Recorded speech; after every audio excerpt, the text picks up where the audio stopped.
বিক্রমনগরে শেষ প্রান্তে একটা ভাঙাচোরা কুটিরে থাকতো 3 ভাই, আদিনাথ, শিবনাথ আর প্রিয়নাথ। বড় 2 ভাই ছিল যেমন ধড়িবাজ তেমনই হিংসুটে, কিন্তু ছোট ভাই প্রিয়নাথ ছিল পরিশ্রমী, সৎ আর উদার। ছোট ভাইকে খাটিয়ে বড় দুজনে পায়ের ওপর পা তুলে বসে দিন কাটাতো। আরে তাড়াতাড়ি হাত চালা, এখনো তো অর্ধেক জমি তৈরি হলো না। আহা, আরে মাটি তৈরি না হলে বীজ বুনবি কি করে? জমিটা সেরে ওবেলা জঙ্গলে যাবি কাঠ কাটতে, কোনো ফাঁকিবাজি চলবে না, বলে দিলাম। না না দাদা, ফাঁকি দেবো কেন? চিন্তা করো না, সব কাজ আমি করে দেবো।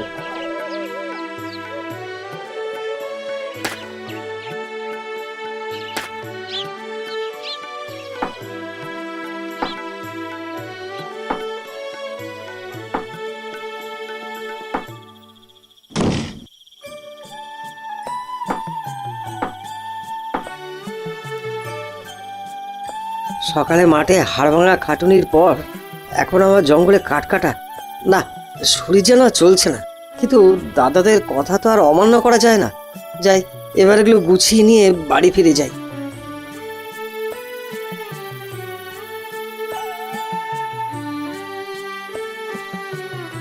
ও ভগবান, কি হয়েছে সাধু বাবা, তোমার কি শরীর খারাপ? খুব জ্বর বাবা, বড় ঠান্ডা লাগছে।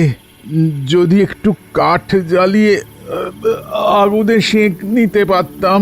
তুমি কিচ্ছু দেবো না, আমি এক্ষুনি তোমার আগুনের ব্যবস্থা করে দিচ্ছি।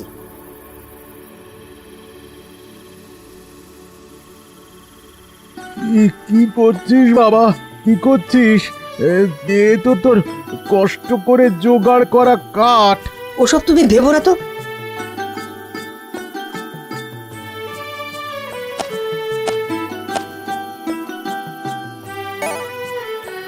তবে শুধু আগুন জ্বেলে তো তোমার রোগ সারবে না বাবা, কিছু ওষুধপত্রও তো লাগবে। কিন্তু এই জঙ্গলের মধ্যে।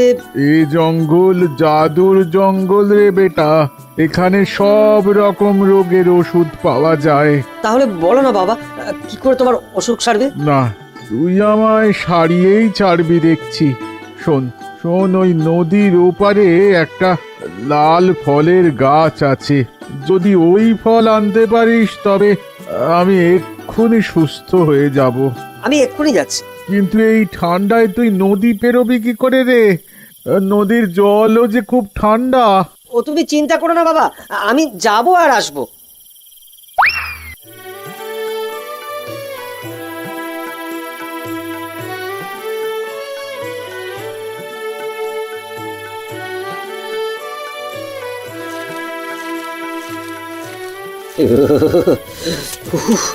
বাবা, উফ উফ। সাধু বাবা যেমন বলেছিল, নিশ্চয়ই এটাই সেই গাছ।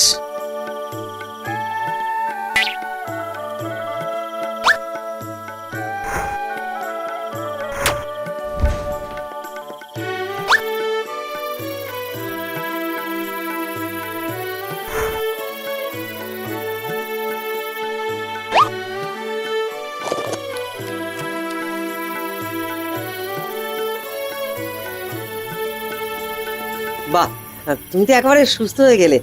তাহলে আমি এখন যাই বাবা। আয়, ভগবান তোর কল্যাণ করুক।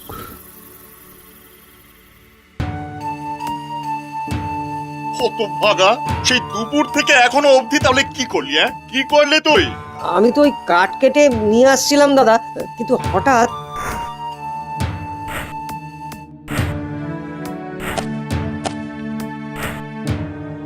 আরে একটা কাঠও তো আনিসনি, তাহলে এখন রান্না করবিটা কি করে? কিচ্ছু চিন্তা করো না দাদা, সে একটা ব্যবস্থা আমি ঠিক করে নেব।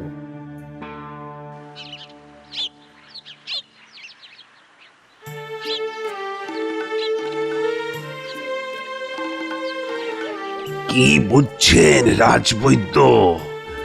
রাজকুমারী কি তবে? এখনো রাজকুমারীর দেহে প্রাণ আছে মহারাজ, তবে প্রাণের লক্ষণ তেমন প্রকট নয়। আমার পক্ষে যতটা যা করার সবই তো করলাম, এখন সবই ঈশ্বরের হাতে মহারাজ। এ কি কঠিন পরীক্ষায় ফেললে আমাকে ভগবান! এই বিশাল ধন সম্পত্তি, রাজ ঐশ্বর্য কোনো কিছুর বিনিময়ে কি নিজের মেয়েকে আমি বাঁচাতে পারবো না? না না না, ভেঙে পড়লে তো চলবে না। একটা একটা শেষ চেষ্টা আমাকে করতেই হবে, করতেই হবে।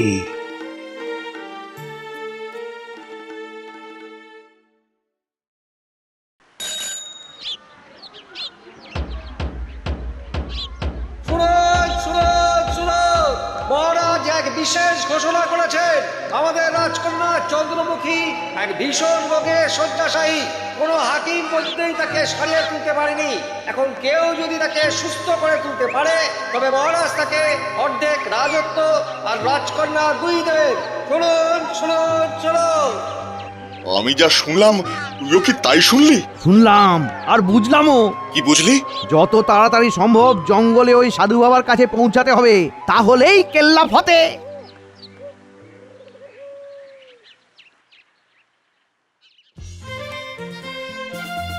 মহারাজ, আমি আপনাকে কথা দিচ্ছি, আমি রাজকন্যাকে সুস্থ করে তুলবই। বেশ, তুমি যদি পারো আমি তাহলে তোমাকে আমার অর্ধেক রাজত্ব দেব, আর আর রাজকন্যার সাথে তোমার বিবাহ দেব।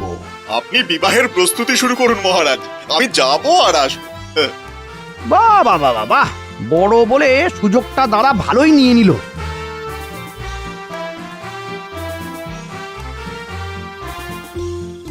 ওই তো, ওই যে সাধু বাবা ধ্যানে বসে আছেন, যাই একেবারে ঝাঁপিয়ে পড়ি ওনার পায়ে। বাবা গো, বাবা, ও বাবা। আরে আরে আরে, কি করিস? ওঠ ওঠ ওঠ বাবা, ওঠ। তুই কে বাবা?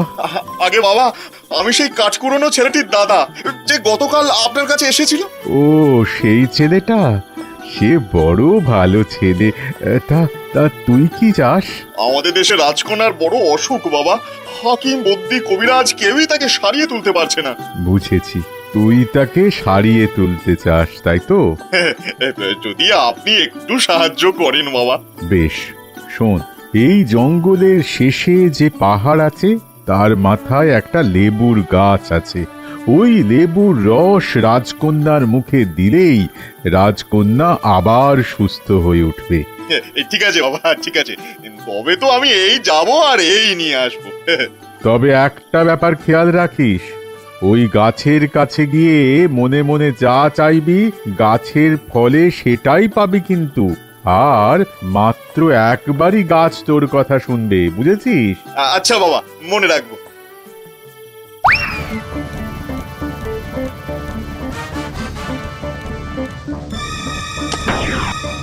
বাবারে, বাবা, কি এবড়ো খেবড়ো পাথুরের রাস্তা, না আর দমেও কুলোচ্ছে না। বাবা, এদিকে এদিকে সকাল থেকে পেটেও কিছু পড়েনি।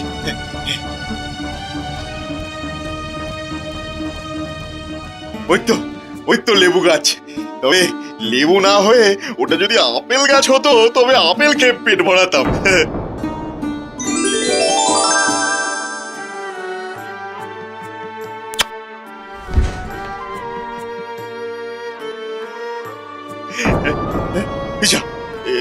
এই যা, খিদের চোটে খাবার চেয়ে ফেলেছি, এবারে এবারে লেবু পাবো কি করে? হায় হায় হায় হায় হায়।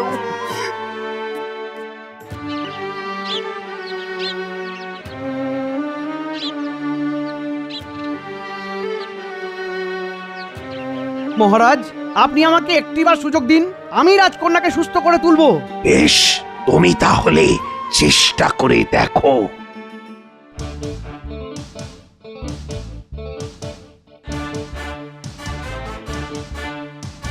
রাজকন্যার জন্য ওষুধ চাই, তাই তো? হ্যাঁ বাবা। বেশ, এই পথের শেষে যে পাহাড় আছে তার মাথায় আছে ওই লেবুর গাছ। যদি পেরে আনতে পারিস তবে রাজত্ব আর রাজকন্যা দুই পাবি। তবে সাবধান, ওই গাছের সামনে গিয়ে মনে মনে যা চাইবি গাছের ফলে সেটাই পাবি কিন্তু, কেমন? হ্যাঁ বাবা।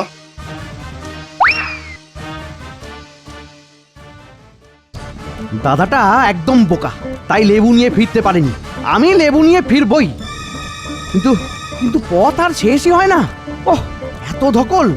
আরে ওই তো পাহাড়ের মাথায় গাছ দেখতে পেয়েছি। ব্যাস ব্যাস ব্যাস, এবার আর কি?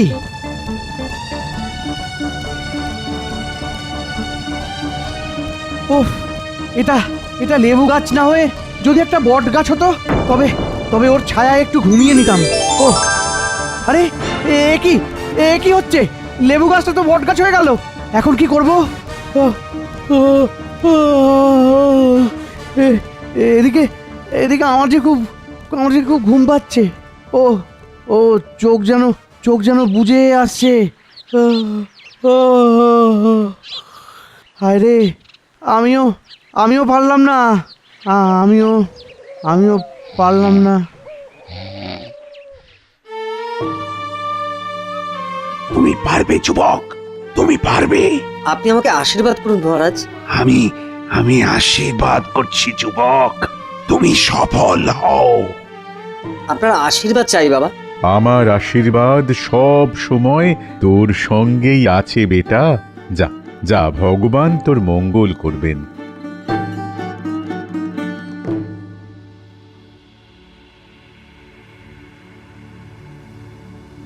ওহ, কি কঠিন এই পথ। তবে পরিশ্রম করার অভ্যাস আছে বলে এখনো শরীরটা তেমন ভেঙে পড়েনি। খিদের তেষ্টা পাচ্ছে বটে, তবে সেসব আমাকে জয় করতে হবে।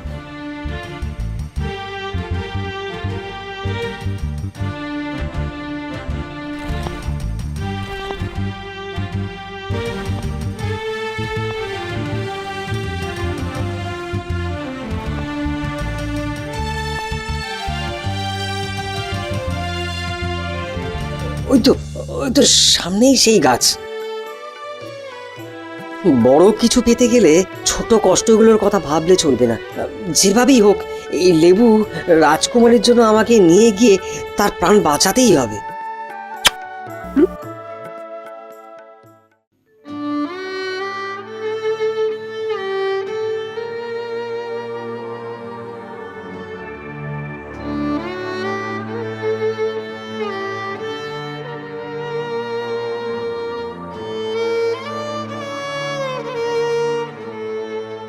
ধন্য ধন্য তুমি যুবক, ধন্য।